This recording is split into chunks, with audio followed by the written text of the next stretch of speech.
Look at the tight end go! An extra gear for the freshman. Zappy looking to Jared Stearns, who makes the catch and scores. What a burst! Trayvon Henderson, as advertised, touchdown Buckeyes! This is Chasing the Natty, a college fantasy football podcast.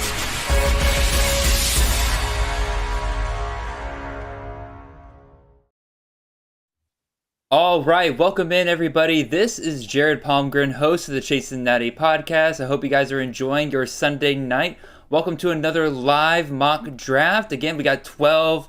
They're not all new, but we actually got a lot of new people drafting tonight, so I'm really excited about that. I'm always glad to get some new people in here and to give us different ways to look at things.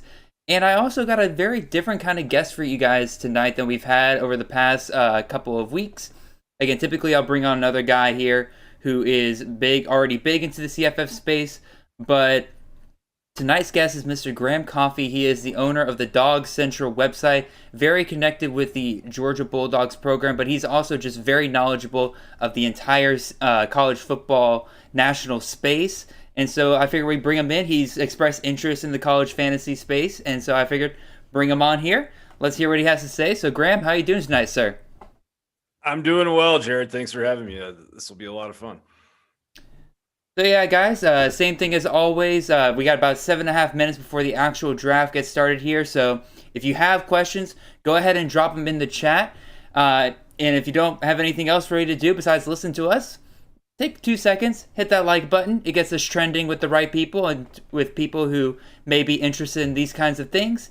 And then in addition, if you have a group chat or something like that out there with a bunch of your friends who really like college football and you really want to get into college fantasy, this is the perfect kind of stream to get them in on, to get them to dip their toes into college fantasy. So invite them in, hoping that we can break some viewership numbers tonight and everything. We're off to a pretty good start and appreciate you guys hitting those like buttons. I'm watching that number going up.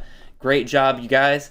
So yeah, we'll pretty much get started here. About 6.5 minutes. Ben immediately says that he knows who Brock Bowers is going to. Graham, is that true? You taking Brock Bowers in the first round?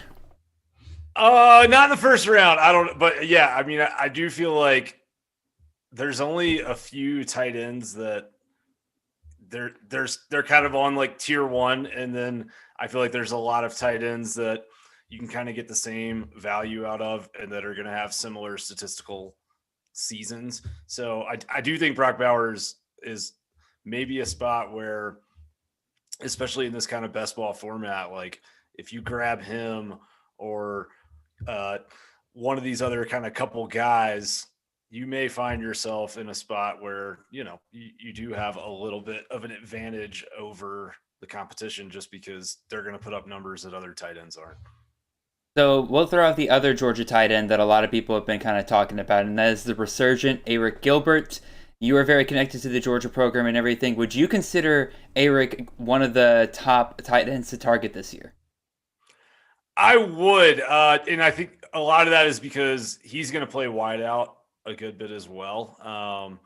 Today in practice, he was taking snaps, out wide, kind of in a X receiver style position, like isolated to the wide side of the formation. So when you consider that, I do think that there's more than enough targets to go around. You're going to see him and Bowers on the field together a lot. I think it's a fair question of like, will they eat into each other's stat lines? And to a certain extent, maybe they will, but he is reached his weight goal. He is, in great shape. I think everything is going well for him on a personal level, and I would expect him to have a big season. Well, I got a fly got in here somehow, and it's just buzzing around my head all day long.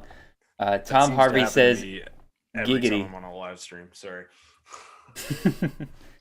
And Ben followed up his comment about Brock Bowers, knowing who Brock Bowers is going to. He just says Georgia's too loaded at tight end, which again kind of speaks to what you're talking about. Is that very well could eat into each other, but also again like, I don't think there's a team that's utilizing the tight end position better than Georgia is right now, which is actually really kind of crazy to say when it was only a couple years ago when people were talking about how Georgia couldn't utilize the tight end when they had Isaac Nada while he was here.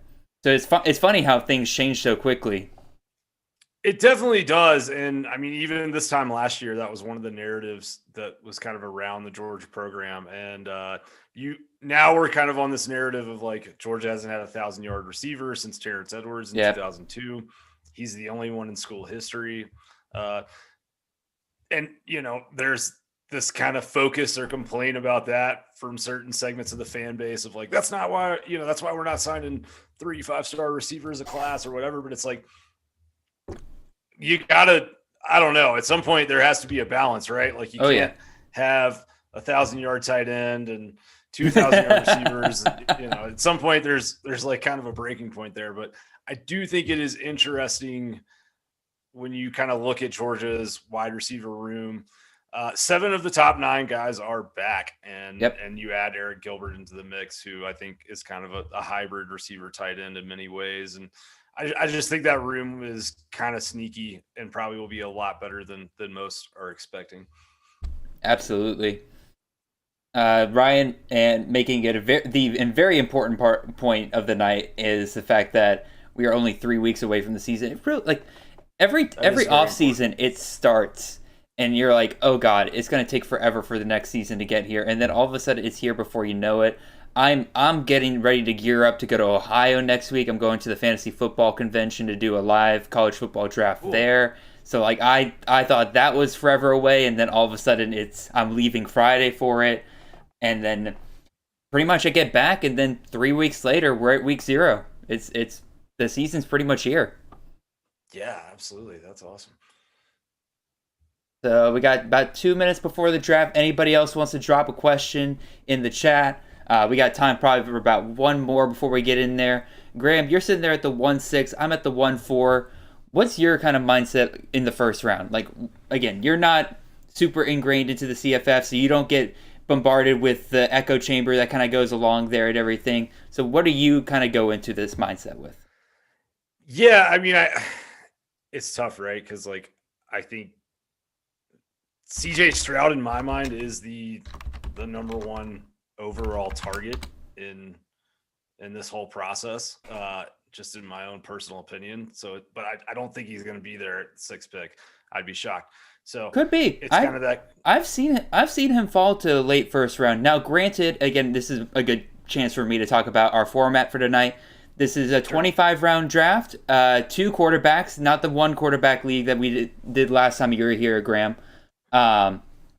It's 2 quarterbacks, 2 running backs, 3 wide receivers, 1 flex, and 1 tight end.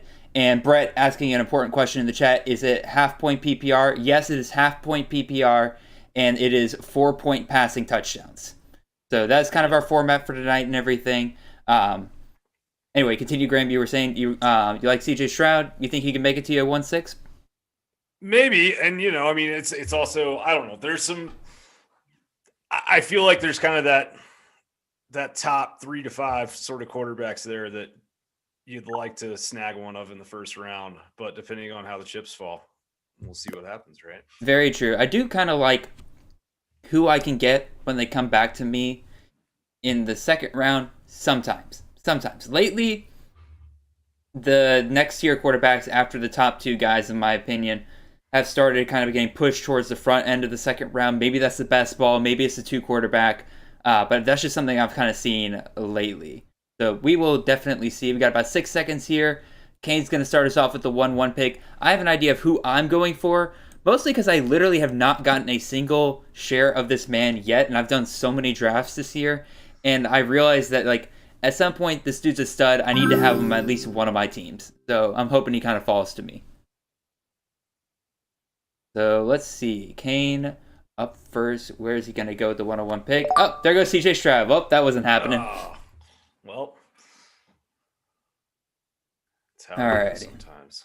So we'll see what Josh does here. All right, Bijan Robinson off the board at number 2. Number 3. Ah, darn you. I was really hoping I've not gotten a single share of Travion Henderson this year. That's where you were going, huh? And that's where I was planning on going with it. as much as I do love that passing game from Ohio State, at some point I got to get a share of Travion Henderson because he might be the best player in that offense, like regardless. And he'll be involved in the passing game too. So I'll go ahead and grab my next running back off the board here, and that's going to be Lew Nichols, running back out of Central Michigan. He was on my list of potential first rounders for sure. That guy's just stat monster, and I don't see any reason why it would change.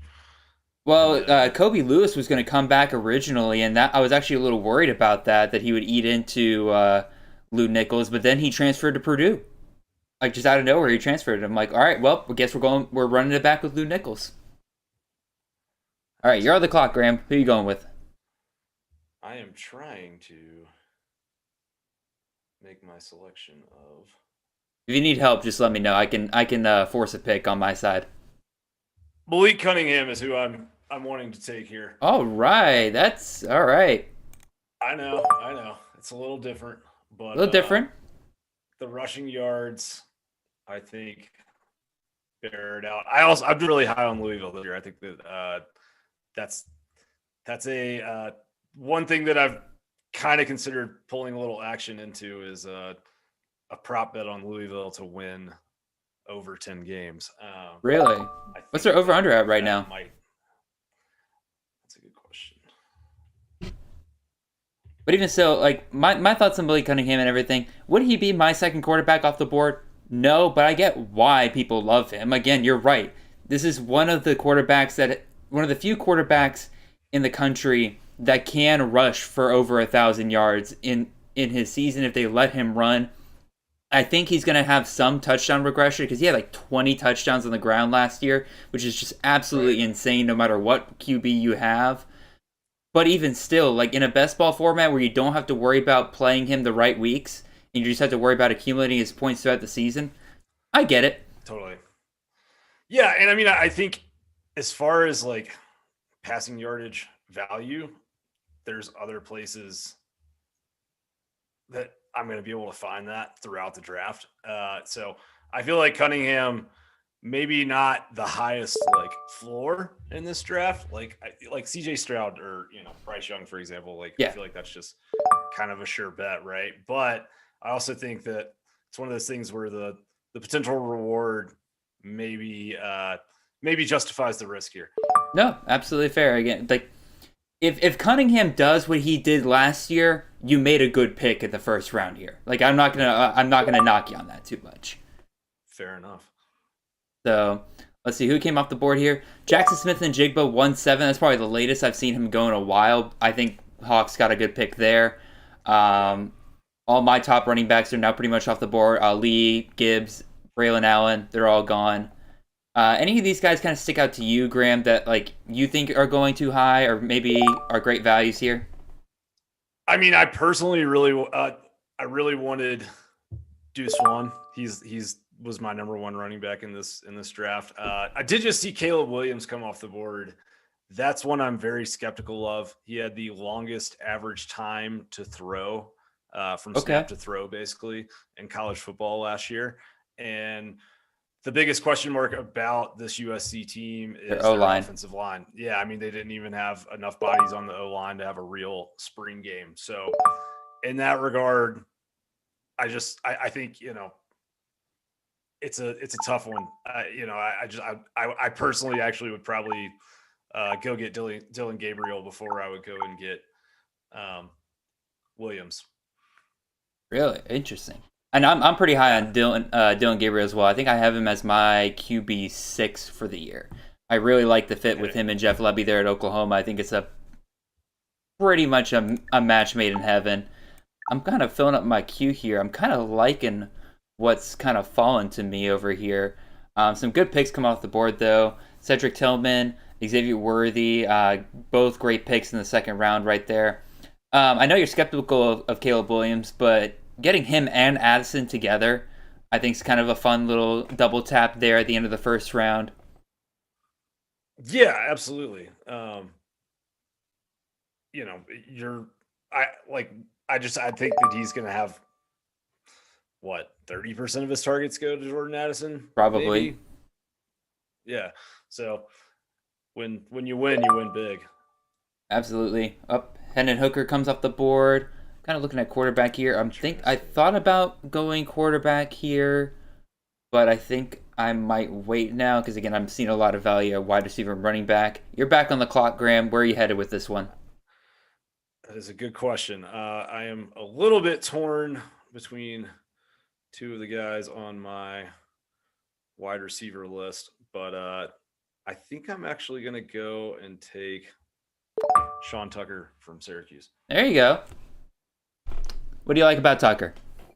I just think he's the best player on his team, bar none. And I like what they hired the offensive coordinator from Virginia to come in to Q's. I watched their spring game and was impressed with some of the explosive plays that were happening compared to what you saw on offense from them last year. Know a guy on their staff who, doesn't by any means think that Syracuse is going to have a 10-win season, but thinks that they are going to be better on offense, and just kind of confirms all of the good things about Sean Tucker. So in that regard, I feel like barring injury, he's a guy who's going to get a ton of touches and they're going to ride him.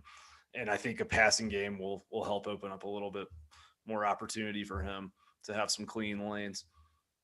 All right, I'm torn here because I was gonna go Jermaine Burton at Alabama here, but then Tom took him right before me, so screw you, Tom. But I think I'm gonna continue to do what I did last. Oh, I got 10 seconds left. That's not. You know what? Let's go ahead and probably get the highest producing wide receiver in the game this year, Miles Price, Texas Tech. Number one wide receiver for the Zach Kidley offense that produced Jarrett Stearns last year. Miles Price filling up that exact same slot role. Let's go. And that's what I was afraid of. A wide receiver run kind of coming right afterwards. We'll see what kind of makes it back to me here. Yeah, fair. Definitely fair.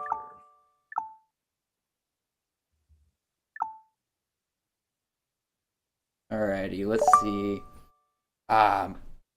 Harrison used to be one of my favorite third round picks, and then now he never makes it back to me in the third. I was close to pulling the trigger on him when I grabbed Sean Tucker. All right. I am legitimately shocked that this guy fell to me in the third round, but I'm going to go ahead and take him, Mr. Tavian Thomas out of Utah. He was the other guy I was considering on my second round pick, so I'll take that all day long. Fair enough. So what is it that you like about Thomas? Well, I mean, it's the Utah running back room at the end of the day. Fair enough.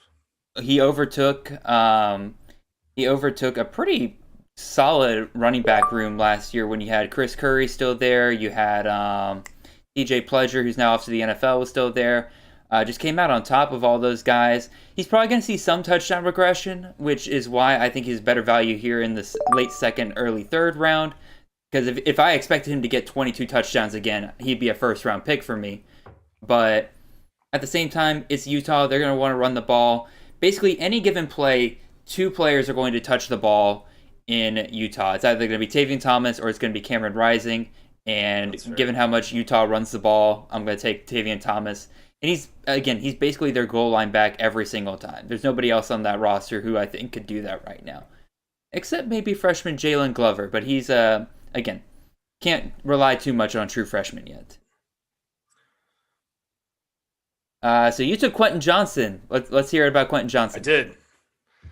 Quentin Johnson I just think he's a bully, man. He's the best 50-50 ball guy in the Big 12, and I think he might be, one of the top 3 or 5 in all of college football. And what I really like about him, I guess for the purposes of fantasy, is just he's a guy that really tends to keep his feet after the catch. Go back into that Oklahoma game last year, for example, and you just saw him do, a lot of nice things, come out of double coverage at midfield with the ball and still on his feet and run for a long touchdown. So hoping we'll see some more of that from him this year. I think it also helps that he just got a straight up upgrade in terms of offensive system. You go from Gary Patterson to Sonny Dykes, who ran the SMU system, and they have made it very, very clear that they plan on getting him the ball as much as possible. I really, really like Quentin Johnston's upside this year. I got a lot of people in the Devi and Campus to Canton community who fully believe that he is a first round caliber wide receiver for next year's NFL draft.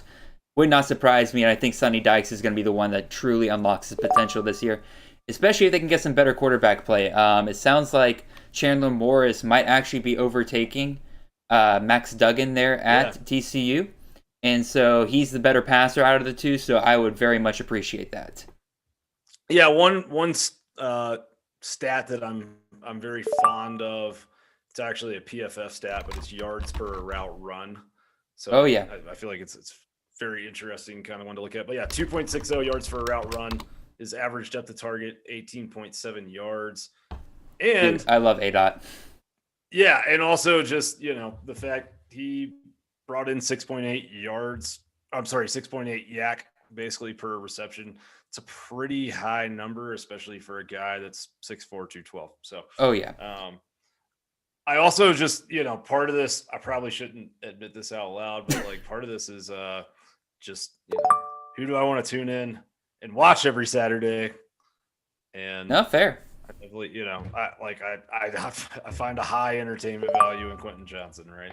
Dude, that is kind of an underrated value about this whole thing is that, it kind of goes both ways. First of all, you draft people onto your team that you want to root for. Don't draft a guy because you think it's a consensus. Draft a guy onto your team that you're going to want to watch on Saturdays and root for. But at the same time, say if you do get somebody on your team that you probably never heard of, you never watched, maybe you get an Old Dominion wide receiver, he's doing really well for you, you picked him up off the waiver wire midseason, you're like, you know what, I'm going to watch an Old Dominion game now just so I can see this guy in action. And it helps you kind of expand your horizons on the teams that you watch.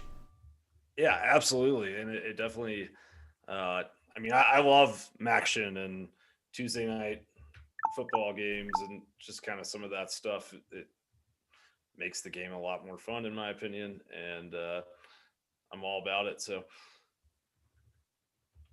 Brett, any way to make the draft screen more clear? I was unaware that the draft screen is unclear, so I apologize, Brett. I will look to try to make that better in the future. Alrighty, I'm up to pick. Graham, we'll get to your pick here in a second. I'll go ahead and grab one of my guys here. I like grabbing this guy in the 4th round. All right, Graham, Jacob Cowling, what are you liking about him? I mean, he was great at UTEP, right? And I think Arizona is one of those teams that I don't know that their win-loss total improves dramatically this year, but I think that they will be a much better football team. And I really like Jaden Deloria coming down from Wazoo. Thought he did a kind of sneaky good job in that run and shoot system up there. Jed Fish actually is maybe turning out to be a decent head coach, right? They're going to play from behind in a lot of games. And, we saw what Cowling was capable of at UTSA last year. Or I'm sorry, UTEP. No, I agree 100%. Camp reports out of the fall have been pretty good so far. I was actually a little worried that Tessariah McMillan, the true freshman there, might be taking away some of his work, but it sounds like he's kind of had an up and down fall camp so far. So it seems like Cowling is kind of the steady Eddie there. Like you said, it just seems like they've built that offense to have a really good passing game with the amount of receiving weapons they have brought in through the portal and through recruiting. I definitely like where they're going with it quite a bit. All right, where do I go with this? Lots of good value still here on the board. All right, I think I can get some. Anybody there? Nope. Where do I go with this? Where do I go? You know what? I'll just go ahead and actually no, I'm not going to do that because I do that all the time and I should practice different strategies. Let's just go with another running back. Let's go ahead and get Dominic Richardson, running back out of Oklahoma State. Okay, interesting. Good evening, John. I'm very fascinated by Cameron Ward going there in the 4th round. I think it was in the last draft that we did together that I took him. I don't know if it was quite as high as the 4th round, but I did bring him in, and I just think he's a guy with a ton of upside. It's going to be very interesting to see what Washington State is this year. Oh, I agree 100%. And a lot of people have kind of been riding on the quote they got from, I forget which player it was, but they said they're like, oh, we're not going to throw it like an air raid. We're not going to throw it 100% of the time. We're going to throw it like 60-40. I think people are kind of reading a little bit too much into that because at Incarnate Word, they only threw it like 63% of the time. So that's still plenty of passing volume to where they can still do a ton of damage. They got a ton of great receiving weapons there. I'm totally fine with it. Emeka Egbuka, wide receiver out of Ohio State. Sir, I got to disagree with you hard on this one. That's okay. All right. Give it to me.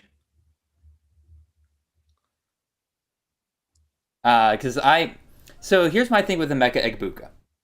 He's an incredibly talented receiver. I think he might be one of the best 3 wide receivers on Ohio State's roster this year. My problem is that he is a slot receiver. And Jackson Smith and Jigba is not coming out of the slot. He's not going to overtake JSN this year. So who does that leave on the outside? Well, you got Marvin Harrison Jr., who we talked about earlier. And then, as much as people want to just kind of write him off, Julian Fleming's still there. And currently he is at the Z. And from what I've heard, it's not, if he falters at Z, it's not going to be Emeka Egbuka that overtakes him at Z. It's going to be Jalen Ballard, their other talented receiver they have there. So my problem is I just don't, as much as I like Egbuka's talent, he's going to be incredible next year when JSN's off to the NFL. I just don't see how he really gets onto the field this year in a consistent way. Yeah, I mean, Egbuka only played 54% of his pass snaps in the slot last year.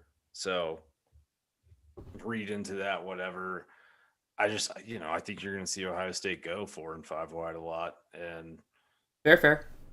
I don't know. We'll see. I mean, I definitely will not sit here and say it's definitely not the safest pick ever, but I've heard good things about him, out of kind of the spring and all of that. I mean, we know he's really talented. We know Ohio State's going to pass the ball a lot. I think some of it will just kind of depend on scheme and game state, right? Yeah, absolutely. All right, let's see who's come off the board here recently. We got Zay Flowers, Jaden Reed, Zachary Franklin, all great picks right there, I think. Muhammad Ibrahim as a 3rd running back, Justin. I'll let it slide. I do like Muhammad Ibrahim quite a bit this year, but again, I think it's just a smarter strategy to make him like I would say probably your 3rd, 4th, or 5th running back you take. Because we don't know how those carries are going to be broken down in Minnesota this year. They got 2 guys now with a ton of experience in Ibrahim and Potts, both of whom are susceptible to injury. So to me, Ibrahim's not really a guy you want to rely on that early in your draft. But 3rd running back, I'll take it. All right, Graham, you're back on the clock. Where are you going, sir? I'm going to go and grab the tight end value now with Gilbert. I know. It's a reach. It's probably not a reach, actually. I mean, honestly, I think if he is, I'll put it this way. You go watch what he did in Georgia's spring game at 280 pounds, catching 2 touchdowns, basically was unguardable. Yep. Now he's shown up to fall camp at 255. I think an underrated thing about Georgia's offense this year is we know A.D. Mitchell is going to be at the X a lot. We know he's very good, but there's a lot of questions about kind of who the other outside receiver is going to be after him. There's just not anyone really established there at the Z position.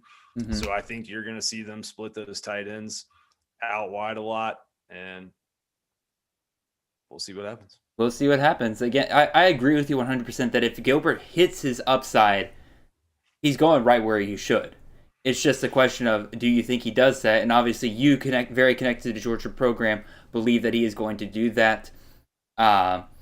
I personally like my value 2 picks later. I got Michael Trigg. He's my boy. I was surprised that he made it back here in the sixth round.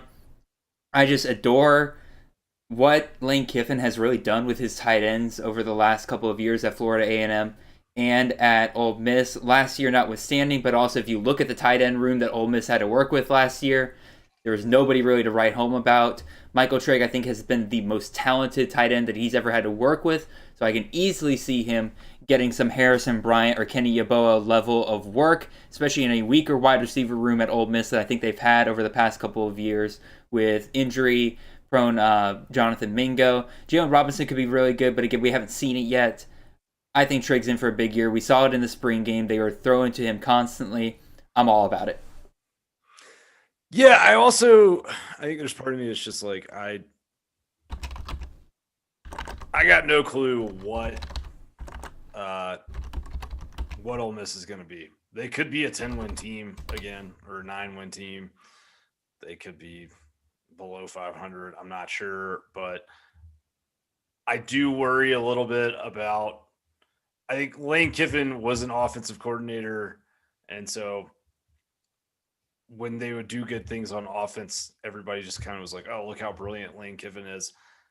I think that maybe we're papering over a little bit how big of a loss it is for them to have had Jeff Lebby move on this offseason. I think that it's going to hurt them in some ways, but I still just feel like they're probably one of the more unpredictable teams in college football for 2022.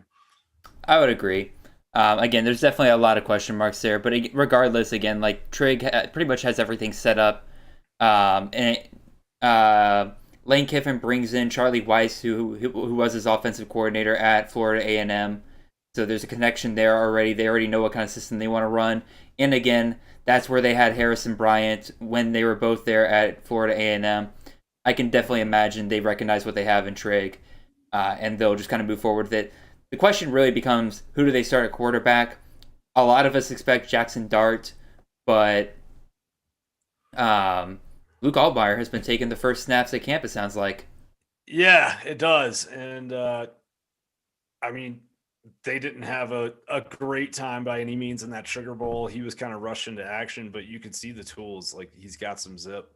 He has some arm talent for sure. And I think it'll be very interesting to see kind of how that works out because, geez, man, just like if Dart transferred to Ole Miss and kind of wasn't able to win that job, I guess is that a good thing or a bad thing for Ole Miss? I feel like it's a bad thing, right? I would say bad thing. Although we kind of seen what Altmaier is. He's not much, but I think he is capable of running that offense. Drew Bentley, can you get a quick view of the whole draft board? Unfortunately, I don't really have an easy way to zoom out for the whole draft board, so my apologies on that, Drew. I'm gonna be good this week, guys. I'm gonna get the actual results of the draft out to you guys on Twitter earlier this week than I have been in the past. I've been really, really bad about that lately. Graham, let's go back to your last pick here in the 7th round. You took Cameron Rising. I mentioned him before. I feel like you could have waited on him because I haven't seen him really go this high typically. But again, you're not like super plugged in on like ADP and everything like that. So you're just taking guys that you want on your team. What do you like about Cameron Rising? Well, I mean, it's not just I want him. I just think like that Rose Bowl performance against Ohio State says it all, right? And I think that he's playing in a Pac-12 where they're going to – I think that Utah could be a playoff team this year. And so you're giving me the starting quarterback of a playoff team. He also happens to be a pretty capable dual threat guy. I think the numbers are going to add up pretty well, or, at least have the potential to add up pretty well. And this year he doesn't have really like – I like Andy Ludwig a lot. I trust Andy Ludwig, the offensive coordinator at Utah. They're going to do some creative things with him. They're going to find some interesting stuff to kind of make happen there. He doesn't have Charlie Brewer to steal his starting job for some reason for the first couple of weeks. Right. That was a really bizarre thing last year for sure. And I think just guy who's not going to turn the ball over very much. Right. Like you said, last year he didn't. I don't know that they'll be able to lean as wholly on that run game as they did last season. So I think we might see his pass attempts go up a little bit, which I would like, obviously. Yeah, absolutely. Also, you're on the clock here. Where are you going? Oh, I didn't even realize that. I'm sorry. Oh, good. Dude, trust me, live streaming and drafting at the same time, it's very easy to just like talk about something and then not realize that you're on the clock until like the last 15 seconds. It's all right. I got one that I'm going to grab. All right, 2 seconds. Boom. Hey, you finally moving over to the Milton camp, huh? I am. Yeah, I am. And it's based off of, we're 4 days into UGA's fall camps, or 4 practices into UGA's fall camp, but I'm hearing a lot of really good things. 50-yard touchdown reception in practice today out of Kendall Milton, has not been tackled to the ground yet, from what I've been told. The kid's a beast, man. As far as blend of size and speed, he's a pretty unique player. And if he stays healthy for a full season, I think it's going to be exciting. I also think that, as opposed to some years past, like Georgia, by the end of the season, they may go 4 and 5 deep in that running back room. Like if Branson Robinson, the number 1 running back in this last recruiting class, is able to come in and learn how to pass block, I'm sure he'll find his way on the field. I really like what Dajon Edwards can do. He's kind of the third guy right now, but it's just, yeah, I don't know that him and McIntosh are going to come off the field quite as much as we've seen sort of the UGA's running back tandems do in the past. And I also think that there is a decent chance for those two to be on the field together a lot. Over the last 2 years, Todd Monken's liked to run Kenny McIntosh on pass routes a lot. He likes to play him in the slot. So with all of that, kind of see what happens. We will definitely see what happens. Yes, I do think from a stat standpoint, just today, based off of what I've been told over the last week, I'm leaning towards Kendall Milton being the better fantasy value in the running back room. Yeah, because you took last time you did this, you took Kenny McIntosh right about this time, and I lambasted you on the stream because I'm like, nah, it's gonna be Milton this year. But glad to see you. Glad to see you've come over to the Milton camp. I'm just here to get lambasted. No, that's all good.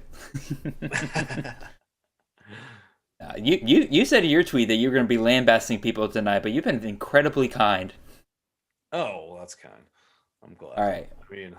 Look, these drafters probably know a lot more about, when we come down to sheer fantasy value, I'm probably going to have to defer to them. Nah, fair. All right, while you're making your pick, I'll just go through my last 2 picks. I took Garrett Schrader and Tyler Shuck. Finally took my first 2 quarterbacks off the board here. Garrett Schrader, I've planted my flag on recently. Graham, you mentioned it earlier, straight up upgrade at offensive coordinator this year by them bringing over Robert Renee from Virginia. A lot of people will say Garrett Schrader can't throw a forward pass. I would agree. Last year, here's the thing, though. I think he will improve this year. I think people are too quick to kind of throw out the idea that we will see some level of improvement from Schrader this year. And I think there's a good chance we see him throw for almost 2,500 yards this year. And also, I'm going to throw this out there, Schrader runs for 1,000 yards this year. He'll be one of the quarterbacks who run for 1,000 yards this year. He was on pace for it last year. Had he started all 12 games, he probably would have hit it. Fair enough. And also, I took Tyler Shuck. Again, I probably have drafted Tyler Shuck more times than anybody else in terms of quarterback. But again, Zach Kidley, quarterback, he's going to be the guy, y'all. Reports out of camp, Baron Morton's now running with the 3s at fall camp for Texas Tech. Donovan Smith is running with the 2s, but at the same time, you keep hearing these reports that they're wanting to move him to maybe wide receiver. They're going to have special packages for him near the goal line and stuff like that. That's not what you talk about when this is a potential starter for your offense. Seems like Shuck is the guy week 1, and I think he has the capabilities to perform well enough to keep the job throughout the entire year. And if that is the case, he's going to have insane volume in that Zach Kittley offense, and I've been loving grabbing him here in the 9th round. All right, Graham, you took your second tight end here. You took Jaheim Bell, tight end out of South Carolina. Got a lot of friends who really love this guy. What do you love about him? He's just a freakish athlete, man. As much as Brock Bowers is this proven commodity, like I think Jaheim Bell is just like, I think he's going to run the ball. Like I think they will use him as much as they can. You do have Stogner coming in, so I'm curious to see how that kind of works out for them a little bit. But as far as athletic potential and if a guy stays healthy all season, where he's going to go, I think you're going to see a lot of them. And you've heard Shane Beamer talk a lot about like we want to utilize tight ends in a way that very few programs do. And I wonder where he learned that from. Spencer Rattler. Yeah, exactly right. Say what you want about Spencer Rattler, but I also, I do think that Rattler, like, he'll use his safety valves. You know what I mean? Like, I agree. It's not really where he gets in trouble in terms of kind of throwing to the middle of the field or throwing those sort of short outbreaking routes around the hash marks. It's usually a little bit further down the field on the boundaries. No, absolutely. Again, I adore Jaheim Bell, the ability that they have stated that he is going to be working at tight end, running back, and out wide. Like, they're going to be using him literally everywhere. Like, there's a lot of people we say, like, oh, they're going to use him all over the field. No, Jaheim Bell will literally be all over the field. Like, you will never know where that man is lining up any given play. So that versatility is almost like a cheat code at the tight end position. I think he easily could be somebody that we are talking about as a tight end, top 3 tight end by the year's end. All right. Back on the clock, Graham. Where are you going with this? I'm doing something here that is probably going to, I'm going to get criticized for it, but all righty. Believe in it in my heart. And that is taking Adrian Martinez. Let's quarterback of the Kansas State Wildcats. We will talk about this. And the reason why I'm going to do this is because Adrian Martinez, for all of his flaws as a passer, is a very good runner. And Kansas State, like, I wouldn't go. They're not going to run the triple this year, but they're going to do some pretty sick stuff when it comes to like QB run game. I think that they're going to win 9 or 10. I think that like they're very, very good and they match up well with a lot of the teams that they have to play in the Big 12.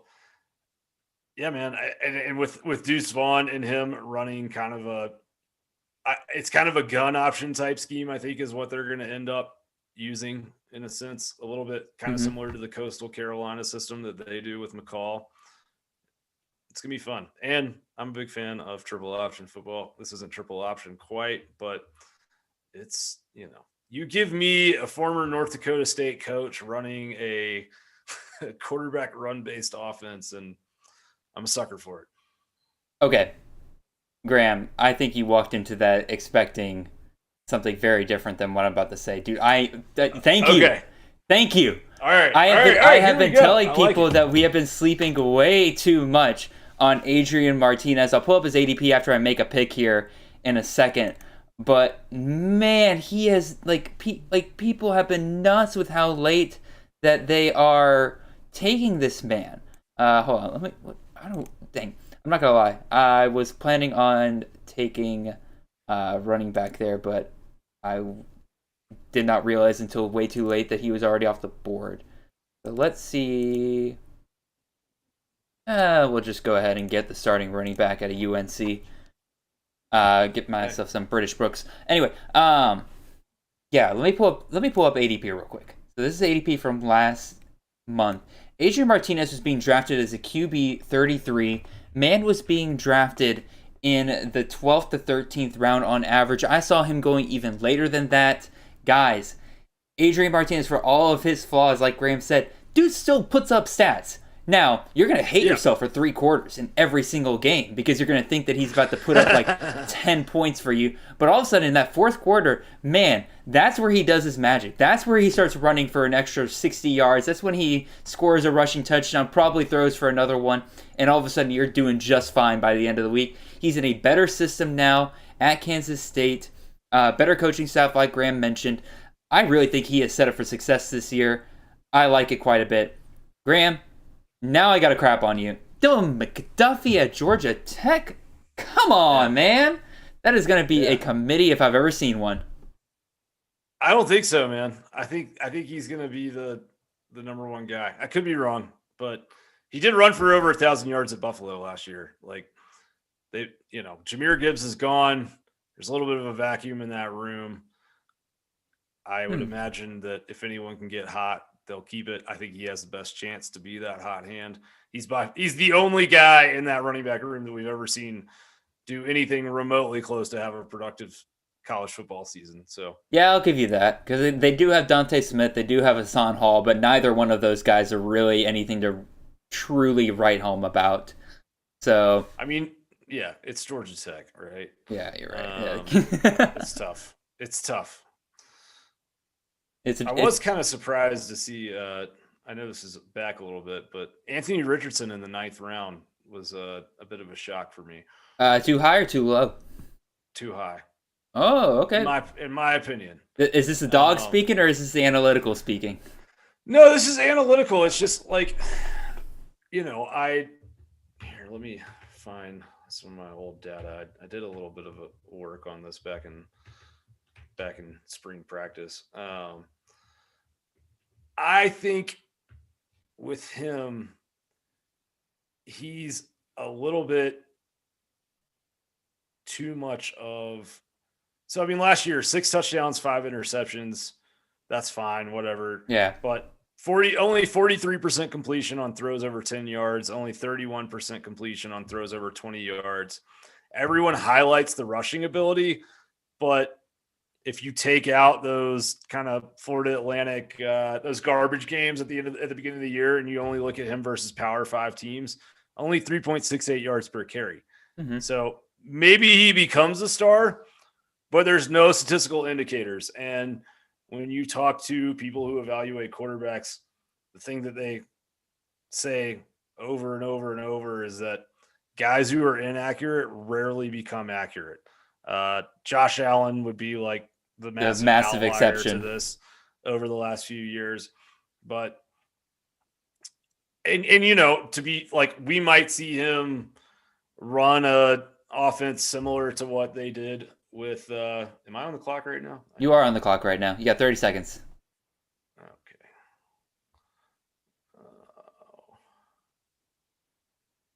Let's see. Where's Graham going to go with this one? Am I going to love this pick or am I going to not like this pick? I'm neutral on this pick. This is a good pick. All right. I'll take neutral. Yeah. I think like maybe that Florida runs the Napier style, kind of what they did with Levi Lewis, I believe his name was last year at ULL, where it's kind of quarterback run based and they just try not to like put their defense in any bad spots. Yeah. And that might work for them, in their kind of non-con games. It's like they start out against Utah. That's going to be tough.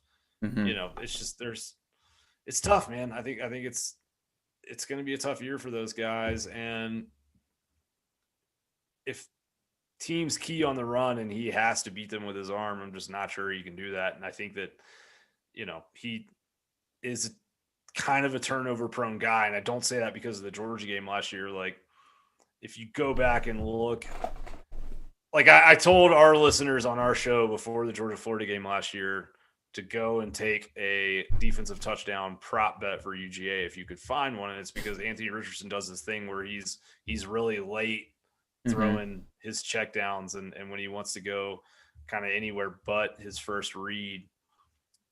So, yeah, until I see something to give me cause to believe that that's not the case, it's kind of where I'm at. No, again, it's definitely, I would say, I'm not going to say a breath of fresh air per se, because again, I know plenty of people who are kind of off Anthony Richardson and how high he's going in these drafts.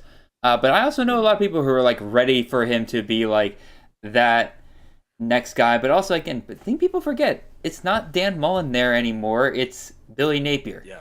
And in addition to that, who's catching the ball for Anthony Richardson? Right. Like Justin Ricky Shorter. Pearsall has been making some waves at fall camp, it sounds like. But if that's your best pass catcher for Anthony Richardson this year, I don't think you can really love that as a potential upside. Again, if you're drafting Anthony Richardson, you're drafting because you think he's going to run the ball a ton. And we'll see if Napier lets him. We'll see. I think he's going to run the ball a ton. I just don't know how effective he's going to be doing it. But Fair. We'll see. Yeah. You took Gunnar Romney here. That is a name I have not seen a ton in a lot of these drafts. And I don't say that as like Snidely or anything like that. But like a lot of people are on Puka Nasua. But which they should be. But you also like Gunnar Romney. You like taking him this early. You think that BYU can supply two different wide receivers there at BYU? I think they might have to. Okay. What they lose in the running game, I think will take them a little while to figure out. So we'll see. I mean, so you're not a big fan of Christopher Brooks there, then? I'm not. I mean, I'm not like a. I'm not a fan of him. I don't think that he's a sufficient replacement to. Algier. Running. Yeah, Algiers. Yeah, he was great. So that's kind of my hot take, I guess. I just think Gunnar Romney has been like very productive in college football for a long time. He's like 29 years old now, so seasoned vet. And let me see what did Romney do last year? Let me look up my stats real quick. Gunnar Romney, he was the wide receiver 178, but he did have several weeks where he was a top 60 producer. So, in a best ball format, there you go. Okay. We like to see it. Let's see. Who else is kind of coming off the board here? It looks like we're getting our kind of second main tight end run here. Laporta, Bartholomew, Durham. I wonder if Frank there at the end realizes that Latu is injured at the moment. I'm not sure. How injured is he?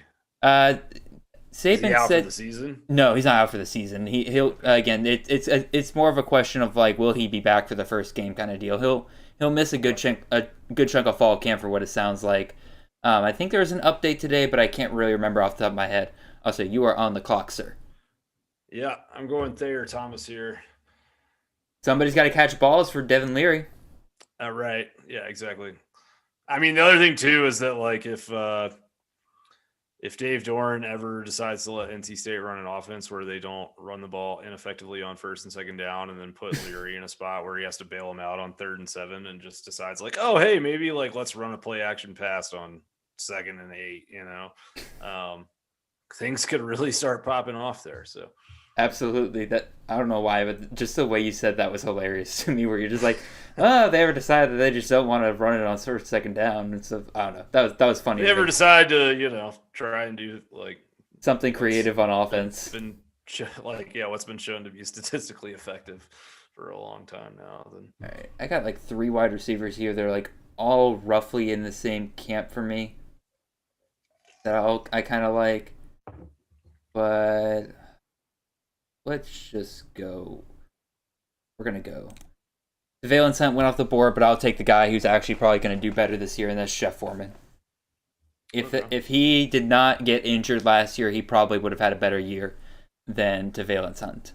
So, also, like him much better here in best ball. I don't have to predict which weeks he's going to go off, because it's going to go back and forth between him and Hunt. I'll just take Jeff Foreman, not have to worry about which weeks I have to start him. Yeah, that's the nice part about this is the guys that are consistently inconsistent aren't really as much a liability. Exactly. JT Daniels finally getting the love that he deserves, going back over there to West Virginia, and Graham Harrell. Dude has gone undrafted in some of these drafts, and I think that has just been kind of a crime. I don't agree with that. Yeah, I think He's a really talented guy. I'm interested to see what happens. I think West Virginia could kind of sneak up and bite somebody this year. Mm-hmm. Wouldn't be surprised if it happens. I also am not going to be surprised if he, doesn't play or whatever. It's just, it's tough to see. But as far as like a kind of a mid to late round selection for a little bit of a dice roll, I guess, or just trying to find some potential high value in one of these picks, I think it's a smart play. Oh, yeah. I just picked up Michael Ezeki from UCLA. We saw Greg Dulcich be incredibly productive for UCLA last year, and from many, many different accounts, Ezeki might be better and more versatile because they have him lining up as a wide receiver on several of their plays from reports out of camp. So I'll take that upside here in the 15th round. Greg Dulcich was tight end 12 last year. I will take that. You took Traylon Smith, running back out of UTSA. I'm a big Ty Edwards guy. He went 2 rounds beforehand. But I kind of understand taking the shot on a former SEC running back now in the CUSA. Yeah. What do you like about Smith? Just that. I mean, I thought he was pretty good at Arkansas. I kind of am surprised he transferred, honestly, just because he was a significant part of that offense for some stretches last year. But I like Jeff Traylor and what he's doing down there. I think that, they want to run the football. They want that to be a big part of their identity. I think he's a guy who will kind of hold up, and as opposed to maybe taking a beating, he might hand out a little bit of that more often than not. So I just accidentally, undo last pick. Sorry, Frank. Totally confused you. I misclicked. I misclicked something. Ignore that, everyone. I am perfect. I never make mistakes. All good, man. So let's see who else has kind of come off the board here and everything. Chris Tyree in the 15th round. That's pretty good value and everything because again we don't really know what Notre Dame's going to do, but I think we do know that they will be using Chris Tyree. So him in the 15th round I like quite a bit. Who else we got here? Caden Prather, I like that to go along with JT Daniels. Again, somebody's got to catch balls in an air raid system. Why not him? Jonathan Mingo, 15th round. Again, I kind of crapped on him a little bit earlier, but Jonathan Mingo, 15th round, why not? And while we're waiting on Graham, if anybody wants to just kind of drop a question in the chat real quick. Again, just got a few minutes here while we're just kind of waiting for it to come back to us with our picks. Go right ahead. Again, free game for the most part. Again, really appreciate you guys joining in tonight. If you haven't already, go ahead and hit the like button. Again, it's free, real quick, helps us get in front of everybody who needs to see us, who might be somewhat interested in this stuff. Graham, you are back, sir. Welcome back. Perfect. Sorry for the delay. Oh, no, it's all good. All I did was just give a little spiel over here. I was listening. I had my headphones on. What round did Jalen Robinson go? Where did Jalen Robinson go? Well, I'm looking, Graham. Who are you going to go pick? I'm struggling. I really need some more help. And you know what? I know where I'm going. I'm going to get Phil Jerkovich. Hey, I like it. Yeah. I think depending on how things play out, he could be my statistical leader at quarterback some weeks. So I am a big fan. I like Zay Flowers, of course, but I'm kind of even a bigger fan. I'm not going to draft him this time because I already got 2 tight ends, and I think he is the same bye week as my second tight end, so I'm just not going to worry about that. But I'm a big fan of George Takis, who they brought in there from Notre Dame. So if they can really get him going, I like that quite a bit. I just realized I'm on the clock. I should do something. Let's see. Let's go ahead. I'm going to go ahead and draft another wide receiver. Let's just go ahead and give me the guy who's playing the exact same role that Romeo Doubs did for Nevada last year. Give me Melquan Stovall there at Colorado State. Ben, you said you didn't hear the discussion earlier about the Georgia RB1. Who did y'all think it would be? Graham and I are both on the Kendall Milton train now. Graham has seen the light, and he has joined me in the Milton camp. Yeah, I think Milton has the highest upside. We'll put it that way. Especially now that Milton's worked on his receiving ability, I think that really helps him out there. Yeah, I mean, like if they're gonna run him on like wheel routes 30 yards downfield, and he's gonna catch it and just like blow over safeties and defensive backs, that gets kind of scary pretty quick. I agree. Also, real quick, Graham, I will remind everyone who is listening to the draft, but in addition to everyone, check your bye weeks on who you are drafting. Make sure all of your receivers or all your running backs aren't off on the same bye week. Otherwise, you might want to pick some guys up here in the last 10 rounds who will probably help you at least have somebody to start in those weeks. Dude, I am looking at my running back position, and like the number of running backs that I have near the top here right now that are off on week 9 is just something absurd. It is like I have out of the top 10, I have 1, 2, 3. So 7 out of my next 10 running backs are all off on week 9. Man, this is a good pick by Kane there on Jake Bobo. That's who I was going to take next. I kind of like Bobo this year. Again, I took Ezekiel, but like Bobo's not a bad pick whatsoever. Yeah, absolutely. Yeah, I think this part of the draft is definitely an area for me where the running back position becomes a little bit of a, crapshoot, I guess I should say. Yeah, again, it definitely does kind of start becoming a little bit more questionable all around. But I think I'm about to take a guy that I don't think is very questionable. All right, reconnection successful. There we go. All right, do I want to go with... I do love who I already got at running back, so let's take a risk here. Let's take Percy Agie Obise, running back out of James Madison. Dude was an all conference running back for them when they're in the FCS. Ran for over 1,000 yards. Got injured the next year. He's back. Latrell Palmer is still there, but all indications say that PAO should still get that starting position back. And quite frankly, that's an offense that I think a lot of people kind of underrate. They're very efficient passing and running the ball. I like what we can get out of Agie Obise this year. Fair enough.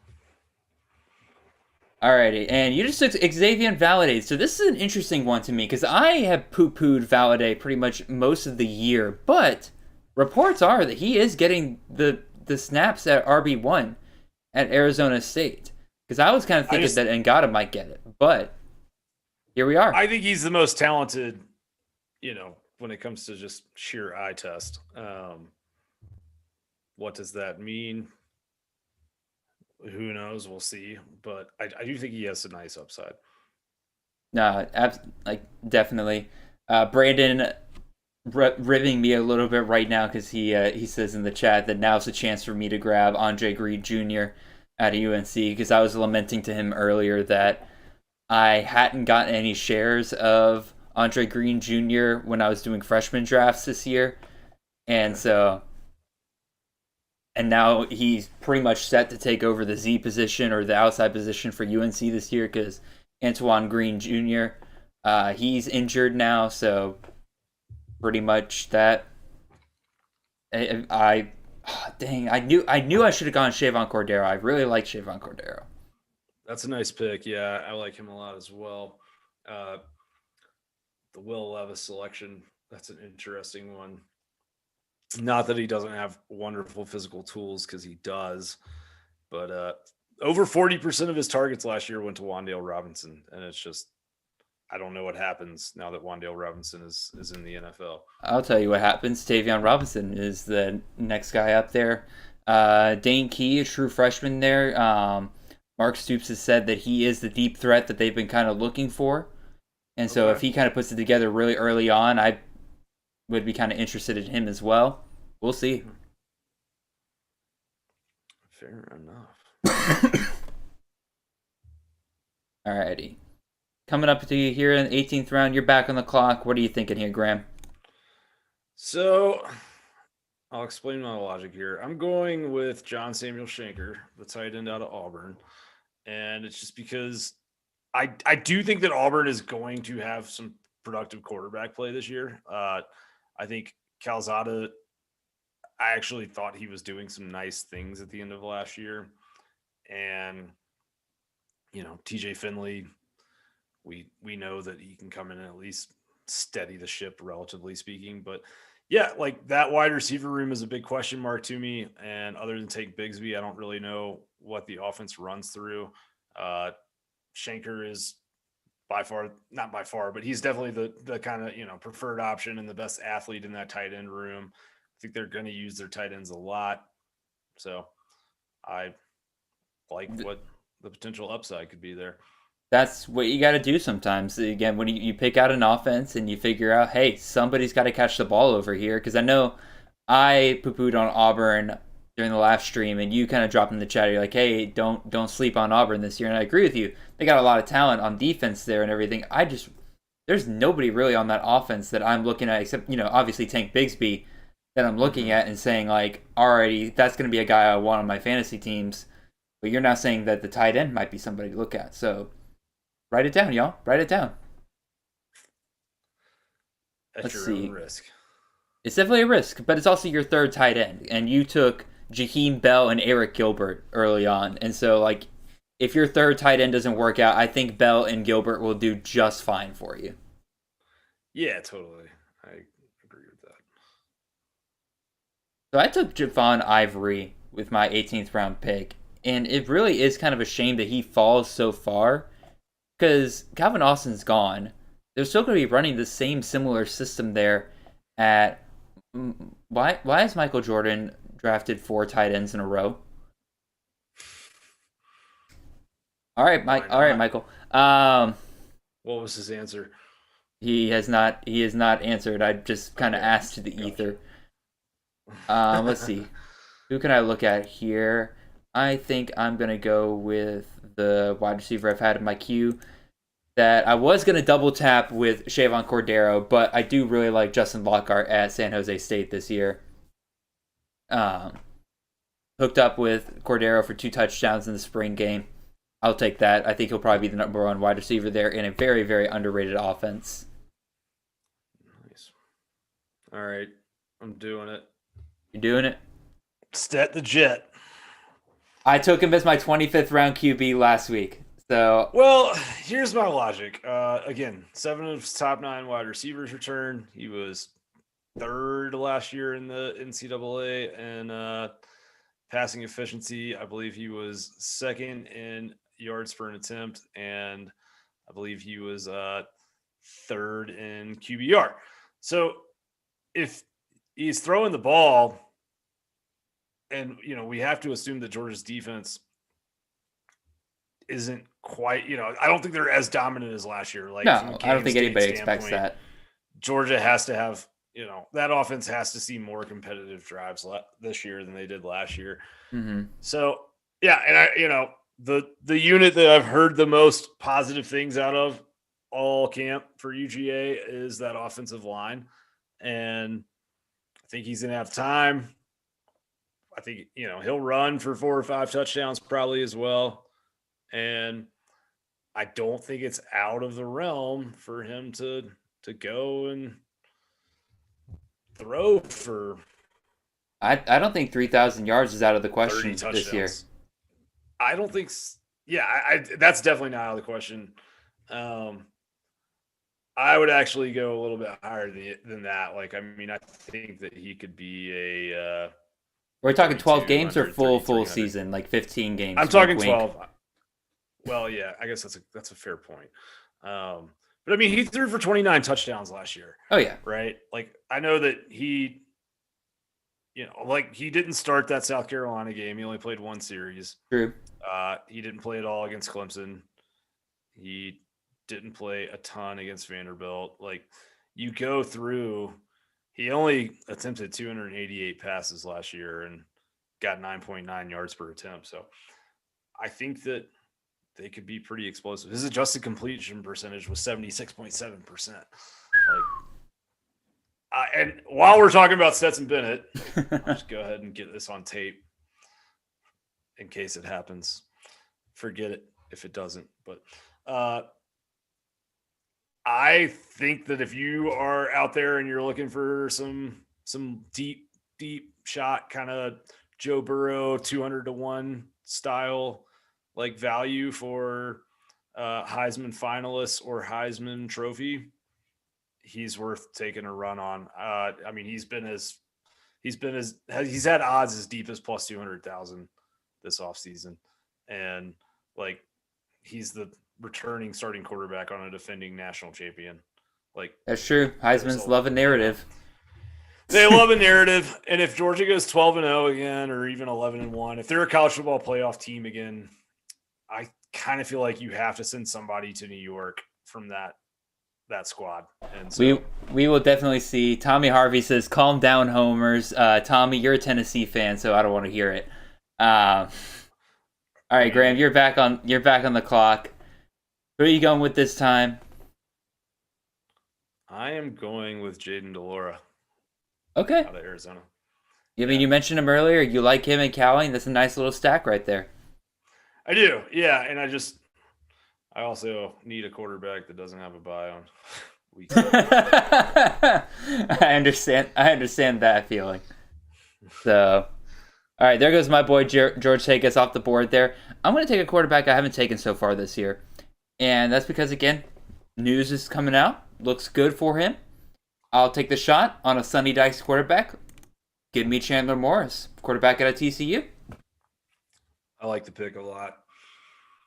So, I like the upside. Oh, Isaiah Williams in the 20th round is a great pick. I need to bump him up my rankings a little bit. I've been liking what I've been I forgot how good he was for Illinois at times last year. Yeah, that's nice. Hunter Decker's there. That's a pretty good pick right there.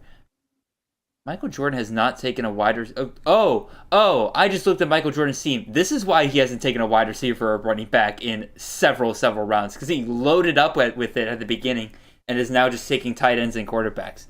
Interesting strategy. I kind of like it. Fair enough.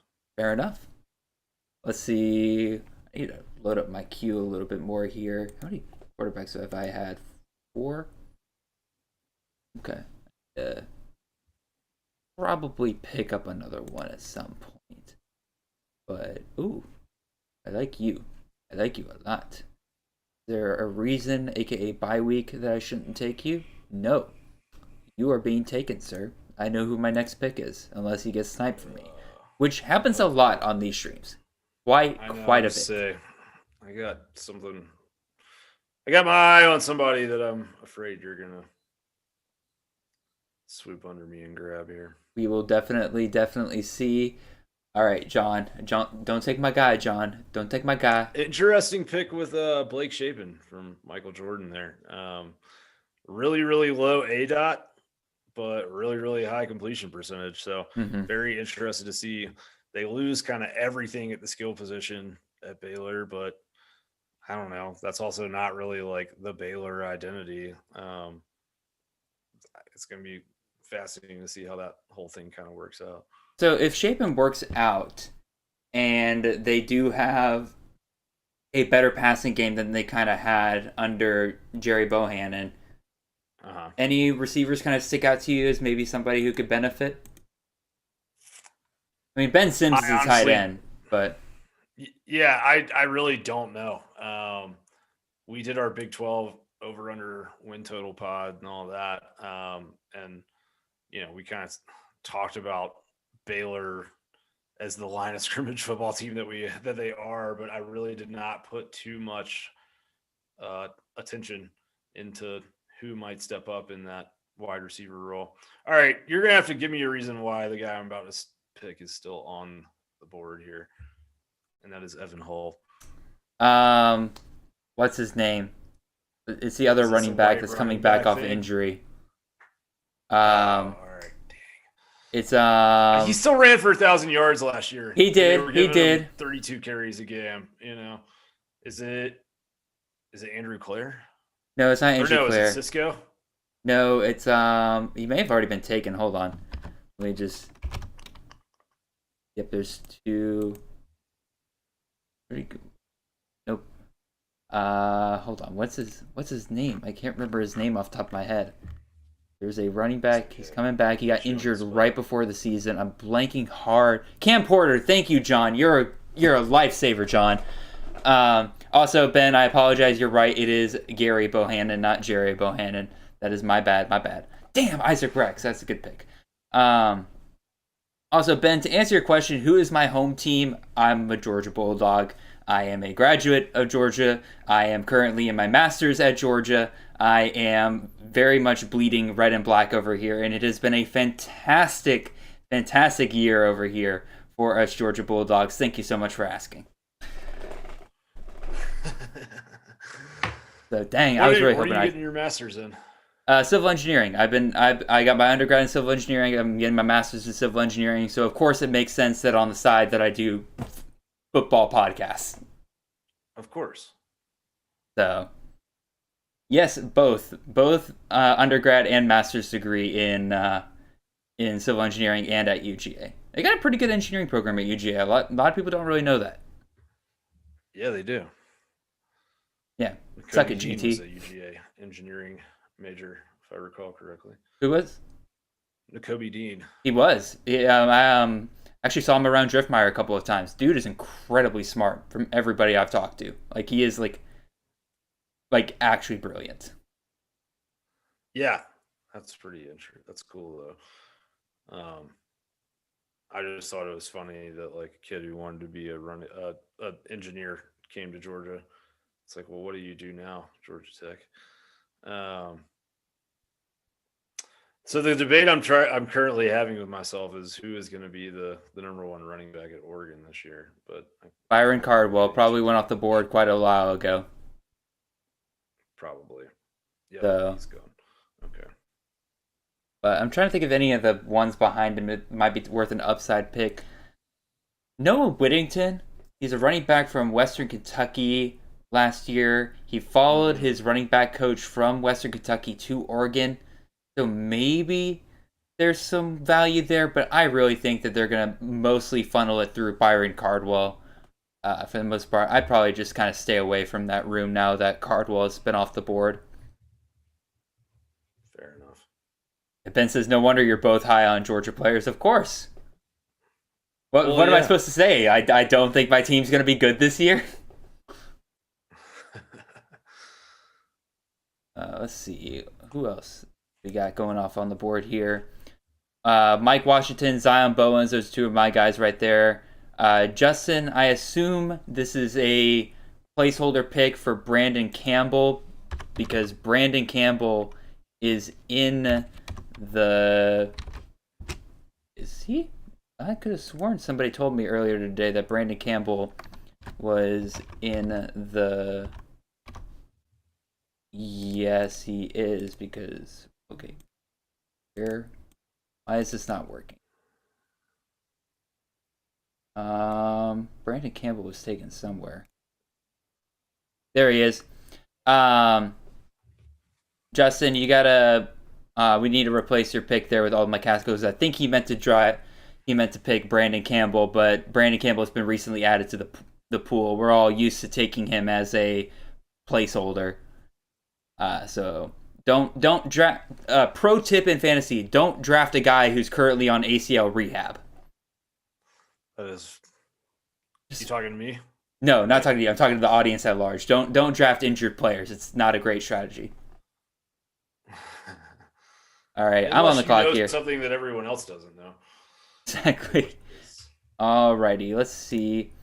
Do I take my 10th wide receiver? I've been kind of going really wide receiver heavy, but it's kind of where I've been finding the value. So I think I'm going to go ahead and take another guy. I haven't grabbed him yet. Tyron Smith out of UTEP. We mentioned Jacob Cowing earlier. Somebody's got to step up for UTEP this year. I think it's going to be Tyron Smith. It's going to be a team that's going to be forced to pass the ball a whole ton. I like him quite a bit. You took Joshua Cephas, wide receiver out of UTSA. I'm big on Zachary Franklin this year, but obviously Cephas returns as the other starting wide receiver for UTSA. Do you just like that offense? Yeah, I just like that offense. I like what they do. And I think with I think there'll be a nice consistency there. I don't see like a huge drop off. We'll see what happens, but I think there's some good upside potential there. Let's see. Okay.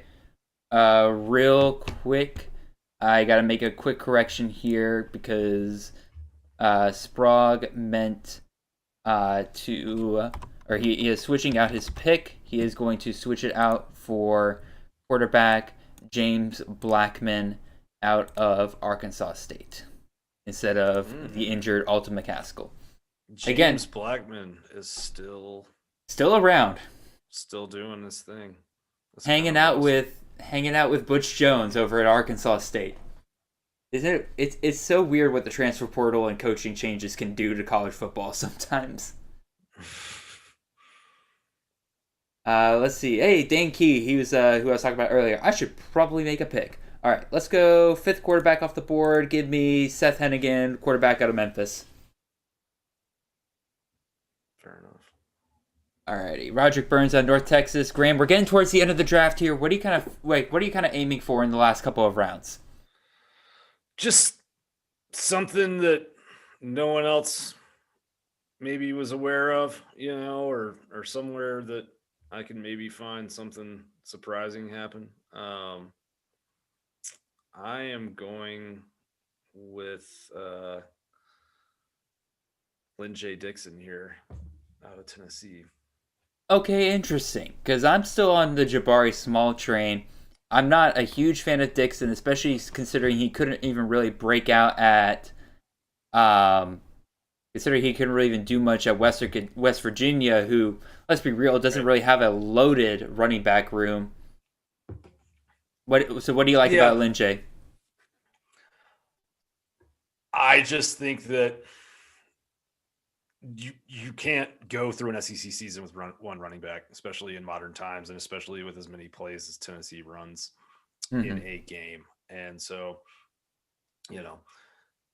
I don't know that him leaving West Virginia was necessarily a situation where he couldn't break through as much as just maybe wasn't a fit. You know what I'm saying? When it came to kind of culturally there. So it's a little bit of a shot in the dark, but could be. Again, 23rd round. Like if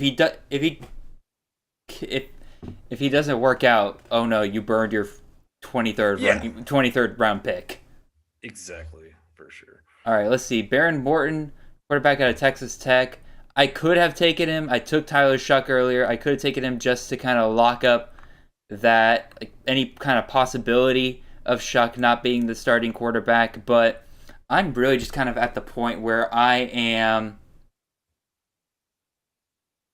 just kind of off like the idea of like having to handcuff that now, because Morton's running with the threes right now. It sounds like they really don't want to throw him out there yet. Shuck's the guy. I'll take that. Let's see. Baylor Bear says Dixon was behind Letty Brown last year. That is incorrect. Dixon did not play for West Virginia last year. He was still at Clemson last year, if I remember correctly. Yeah. So he transferred to West Virginia this offseason. He was a good back at Clemson, though. Like, he's all right. That's the thing. No, he was a good back. Like, he was fine. I thought he was fine. Like once Shipley came onto the scene, I think definitely everybody was just waiting for the inevitable him overtaking Shipley. Which he did, but I mean he did. Or Shipley overtaking him, excuse me. Like, I don't know. He ran for 630 yards. He ran for 8.8 yards a carry on 62 touches in 2018, 6.1 yards per carry in 2019, and then never saw, he only saw 10 carries in 2021. I think that there's something there potentially, unless he's just lost the ability to play college football somewhere along the way. I don't know. Tennessee's kind of picked up a couple of stragglers this year. I mean, they brought in Brew McCoy, who apparently, if he gets eligibility this year, they're going to put him at starting receiver. And then now they picked up Dixon, so we'll see what the Vols do. I know, that'll be an interesting one with McCoy. One of my colleagues, Chris K, he is all in on Brew McCoy this year. Thinks he's a great value in later rounds right now. And again, if he is a starting wide receiver for Tennessee, he's gonna have some kind of value there. Obviously, Cedric Tillman's gonna be the bomb.com, but I don't hate that at all. We'll see. Mr. Eman41 says, "Did you guys see the tweet about the coach telling Dixon about carrying the ball properly?" I did not see that actually. No. Apparently there's a tweet out there. Is that Justin Robinson? That's Justin Robinson, your future wide receiver number 1 at Mississippi State. I'm not kidding. I was really high on Justin when he first got there at Mississippi State. I just haven't heard any kind. I've heard some. I've heard good things, but I haven't heard about him breaking into that starting lineup yet. If I could see him breaking in down the line, but I think for the first couple of weeks he's gonna be a 0 on your roster for a little bit. But I think we will see. I do like him. Yeah, I think. How should I have pictures of, or not pictures, I have seen videos of him straight up mossing dudes in UGA practice, defense. Oh no, he's a better receiver than people give him credit for. Yeah, I mean he's 6'4" and has a ton of speed. He can do a lot of really nice things, and so we'll see what happens. See what happens. Follow-up question from Ben. He says, "Who are the top wide receivers for Mississippi State this year?" For me, it's kind of a crapshoot on some of these guys because that's just how Mike Leach rolls, and pretty much gives credence to Graham talking about just because we're not hearing about a guy right now doesn't mean he's not going to break out during the season, because Leach constantly benches and puts guys out there basically on a whim, it feels like sometimes. So you can have guys like Jaden Wally, Austin Williams, those are the guys pretty consistently see drafted. Antonio Harmon's another one. A lot of people have started looking at ducking recently. Justin Robinson's another one. Again, former 4-star player. I like him quite a bit there. Who is Stevens? I have not... Landon Stevens. Okay, I remember that name now. I got to figure out who I'm going to take with my last pick here. Do I take a shot on a Mac running back, or do I take a guy that I think could possibly lose the job this year? Or do I take a guy who is somebody who is going to be great for the first 4 weeks, and then he will be he'll be great for the first 4 weeks and then just be a nothing burger the rest of the way? You know what? If I'm going to do this, I'll just go ahead and take a MAC running back that I know is going to start the whole year. Give me Bangera, running back out of Ohio. By the way, my last pick, Terrell McDonald there at UAB. UAB, criminally underrated in how they use their tight ends. Terrell McDonald has said to have gotten a leadership role in the offense for UAB this year. I think he's going to absolutely smash. Love grabbing him. He's basically free in most leagues. I got him in the 24th round here. Graham, your last pick, man. Who are you going with? I am going with Deshaun Fenwick up at Oregon State. That's the other running back that I was considering. I am concerned that Damian Martinez will overtake him. I am too, but yeah, I mean, their number one back last year, BJ Baylor went for 1,300 yards. Yep. Yeah, 1,337. So, and I'm also just really high on Oregon State this year. I think that they are a sleeper Pac-12 North title winner. I don't hate that call. I think that they'll have I like what Jonathan Smith has done up there. I think they'll have a very productive offense. Dude, if they manage to get JT Daniels out of the transfer portal, I think I would be fully on board with the idea of them possibly winning the Pac-12 North. I mean, apparently it was down between them and West Virginia for Daniels, so we'll see. Alrighty, y'all, that is the end of the draft. Really appreciate everybody tuning in and drafting with us. Again, thank you, Kane. Thank you, Josh. Thank you, John. Thank you, myself. Thank you, Tom. Thank you, Graham, of course, our honored guest. Thank you, Hawks. Thank you, Brandon. Thank you, Ryan. Thank you, Justin. Thank you, Brandon, again. 2 different Brandons in the show. And thank you, Frank. Really appreciate all of you guys for drafting with us and everything. You guys were awesome. All of you guys, welcome back any given week. Real quick before we kind of move on to the tail end of this show and everything, I do want to make a quick announcement that we are probably not going to be doing a live draft next week because, again, I will be at the Fantasy Football Expo in Canton, Ohio. I can't really bring all my equipment with me and everything to Ohio, so I can't do it that Sunday night. Maybe we'll do one Monday. We'll see. Again, I got a lot going on that week. But even still, again, great draft, everybody. And so, yeah. Basically what we've done on these streams the past couple of weeks is, Graham, we've gone 25 rounds. There's going to be always some guys left on your queue, left in your rankings that you're kind of surprised nobody else really took a shot on, especially ahead of some of the guys that were taken in the draft. So we'll kind of do position by position here, and you let me know if anybody kind of sticks out to you that you think should have been drafted. So quarterback. You know what? I closed out the draft room, so let me give me a second here. Let's hear your thoughts first. So people I'm surprised by. Chase Bryce, quarterback out of Appalachian State, just kind of steady Eddie right there. You're going to get 20, 25 points out of him any given week. I'm kind of surprised nobody really just took him as a safe play. A couple of G5 guys in Todd Centeio and Brett Gabbert. Some kind of higher upside guys there. Bo Nix at Oregon. And I'll give you, I would say, I'll ask you, Graham, because again, you're here in the SEC, we're quite familiar with Bo Nix, but like, what do you think about him going to Oregon? Do you think he's going to be more successful there? I do. I think Bo Nix is one of the better athletes in all of college football.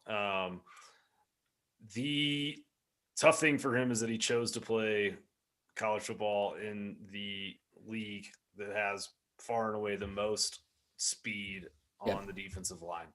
And I just think that in the Pac-12, he's going to be able to break contain a lot and scramble for 15, 20 yards, or he's going to do his Bo Nix thing and he's going to dance around in the backfield all Fran Tarkenton style, and it's going to work for him. You know, he's not going to get sacked, or he's not going to, find himself under duress. So I think it'll be interesting, but I do think that he could go off, man. So besides Bo Nix, the one last quarterback name I was a little surprised by that nobody took a shot on, because 2 of their receivers I think went off in this draft. But Braden Shager, quarterback out of Hawaii. Timmy Chang running the offense there. Last time Timmy Chang was there throwing for Hawaii, he threw for 4,000 yards 2 years in a row. He's going to try to implement that same offense there at Hawaii. I see no reason why Braden Shager really should make it to the end of most of these drafts. I probably should have taken him over a guy like Seth Hennigan. I do like Seth Hennigan, but kind of feel like I would have liked my team just a little bit better if I had gone that direction. Yes, Kane, I did see your placeholder comment regarding Andre Green Jr. He took Andre Green Jr. here in the 25th round instead of Landon Stevens. The other one I would say was J.J. McCarthy at Michigan. I mean, he's kind of like, he is the more talented guy in that room. If he gets a start, I don't mind. It's just the problem of I don't think he gets to start. I think I don't either. Harbaugh's gonna go with Cade. I do too. Yeah, McNamara, but I do think there's a chance that I think if he gets to start, he continues to start. No, absolutely fair. All right, let's go to running back here. Let's talk about some guys that I'm kind of surprised didn't make it off the board. Micah Kelly, running back out of Toledo. A lot of people are high on Penny Boone, but I've seen several places that have listed Micah Kelly as the starting running back for Toledo. You want the starting running back for Toledo, so I'm surprised that Tom, who took Penny Boone in the 22nd round, didn't then try to pair him up with Micah Kelly and just guarantee that you're going to get the guy there. Jordan Waters is the guy who I was talking about earlier, that the first 4 weeks he's going to be absolutely golden and then he's going to be crap the rest of the season. That's how it always is with Duke running backs. Just look at Mateo Durant last year. Absolute gold. First couple weeks, non-con games, playing down to competition, and then once they get into ACC play, he gets completely game scripted out. But in a best ball format, he's great for, like, that's kind of great for helping you get ahead of different guys early on in the season. That can definitely help you out right there. Anybody else here that really sticks out to me? Surprised nobody took a shot on the North Texas running backs, given how well they ran the ball last year. Jaron Mangum out of South Florida, he's a Mr. Steady Eddie. Yeah, other than that, nobody really sticks out to me. What about you, Graham? Anybody at running back? Not really. I mean, I think, yeah, like personally, that was the spot where I had the hardest time trying to justify picks in the late round. So I understand why other folks did too, I guess I should say. Oh yeah.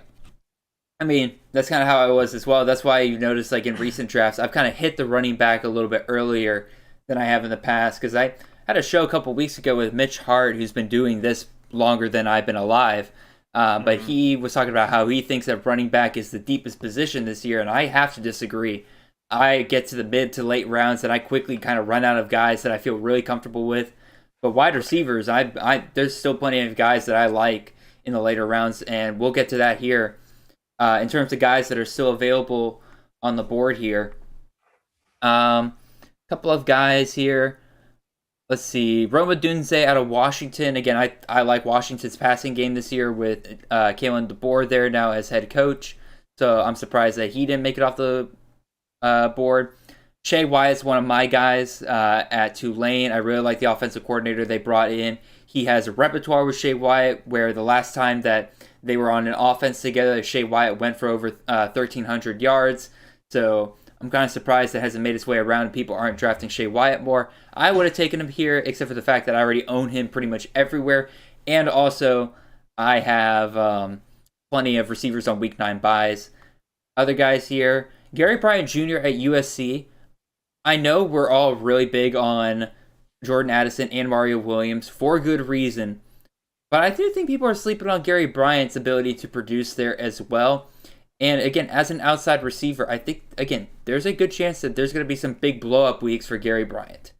Anybody else? Jaron Bradley, Texas Tech. I wouldn't mind pairing him up with Shuck. But other than that, nobody really sticks out. What about you, Graham?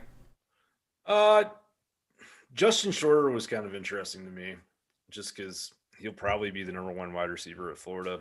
Again, I've been hearing Ricky Pearsall, the transfer from Arizona State. Apparently, he's been kind of making some waves in the fall. I forgot about him. Yeah, fair enough. But still, it's like he's going to get... Somebody's got to catch balls. They got to throw it to somebody, right? And they just don't really have many weapons on the outside or at the inside receiver position. So I think he's going to see quite a few targets. Anybody else stick out to you at wide receiver, maybe? Not well. I'll give you one that I've heard buzz out of Arkansas's camp, which will give you some probably be interesting for Georgia fans. But I've heard a lot of really good things about Matt Landers at Arkansas so far, and he did have a pretty nice season at Akron last year. Is that where he was? Wherever he was in the MAC. I think it was Toledo. He had some 85-yard touchdown catches and stuff. So. I wish he'd just stayed at Toledo. I would have been drafting him all over the place this year had he stayed at Toledo. Agreed. Totally, yeah. But I do think, we may see him have a couple weeks where he just kind of goes off and things fall the right way for him in a format like this. I mean, hey, as long as he doesn't just give up on plays midway through, I'm down. I know. I hear you for sure. I mean, I get it. I root for him to succeed. Another one, honestly, is Ladd McConkey. Because right now, I've been saying. For Georgia, I think, if the season started today, as much as they'd like to have him in the slot, they've got Kyrus Jackson in the slot. you have AD Mitchell at the X, he's probably your starting Z receiver. I would agree. And, I guess the other thing too is like if Arian Smith is going to be healthy for 12 games, that's one to watch. I agree. In deeper best balls, I have definitely picked up Arian Smith, and not in the SEC only best ball that I kind of mentioned to you before we got on here. I absolutely picked up Arian Smith as my 4th or 5th wide receiver. Yeah, and no Evan Stewart from Texas A&M. I know he's a true freshman, but Good call. With Aeneas Smith having some legal troubles, I believe it is. Yes. He very well might end up being the number 1 receiver there from the jump. So yep. And if you're gonna pay a recruit that much money, you're gonna make sure that he gets his worth on the field. It doesn't say ATM on their helmets for no reason there, folks. Exactly. Dude, ATM is a perfect nickname for them right now. Alrighty. I think that's pretty much going to bring us to the end of our show. Again, everybody in the chat, really, really appreciate you guys sticking through tonight. It's been a good night in the chat. Your guys' reactions have been great in the chat pretty much all night long. Not a lot of questions tonight, which is fine. Again, Graham and I just kind of kept it going in terms of like who we were taking and everything and our reactions to the draft. But again, it was fun to kind of keep my eye on the chat on the side. And Ben, you're hilarious, dude. Like just the way you react to everything. But again, everybody here, really appreciate you guys. Like I said earlier, probably not going to do this again next week, but there are still 2 weeks after that where we're going to keep it going. It'll be in the middle of draft season, so people are going to be looking for practices before their actual drafts or their leagues comes up. So if you are listening and haven't done this yet, or you know somebody who really wants to get practice, send them my way. I am at CFF_Jared on Twitter. You can DM me. I have the option to where you can DM me and then I'll just accept your message request. Before we get out of here, Graham, why don't you tell the people listening what exactly you do at Dawgs Central? I know for a fact that I enjoy your film breakdowns whenever I get the chance of those. You are very, very good at that. But just tell them kind of what other stuff you do, and even non-Georgia fans can enjoy. Yeah, for sure. So recently started a website called Dawgs Central. You can find us at www.dawgcentral.com. It is pretty much a collective of independent UGA media creators and personalities. There's about a dozen of us over there, and we post free articles. We post subscriber content like intel and practice reports, stuff like that. But I also have the Dawgs Central YouTube channel where I do video breakdowns during the season. I'll go ahead and say, just not to sound too arrogant, but like our prediction preview kind of content last year was by far the most accurate in the UGA space, and the methodology we have there is something that's really fun, and I think we may have even tweaked a few things to improve it even more for this year. So yeah, if you are a Georgia fan, come check that out. And if you're not a Georgia fan, come check out what we're doing on the kind of the gambling advanced stat side, because we do look at all this stuff. And yeah, I mean, we in terms of picks that we gave out on our show last year against the spread picks, we hit 60% winners. So pretty good value for a free YouTube show. Yeah, absolutely. So again, really appreciate you guys all tuning in. I got to get to bed here soon because I got to be up early in the morning for work. Again, really appreciate y'all, and y'all have a wonderful and blessed week. Some of y'all I'll see at the expo, but for everyone else, I'll see you whenever we do this again. Appreciate y'all. Thanks for having me, Jared. No problem, y'all.